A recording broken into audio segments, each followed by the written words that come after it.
Hi guys, welcome back to my channel DI Tech Creator.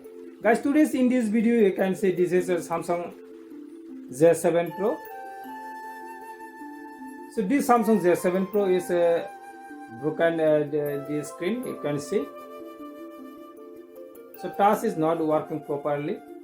So in this video I will show how to replace this screen. So let's watch the full video.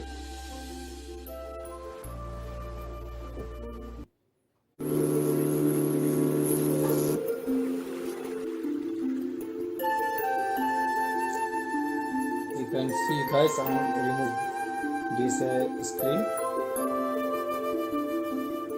You can see.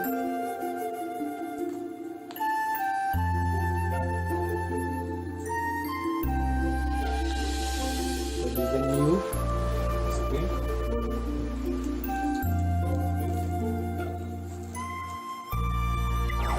Friends, subscribe this channel and click on the bell icon for notification.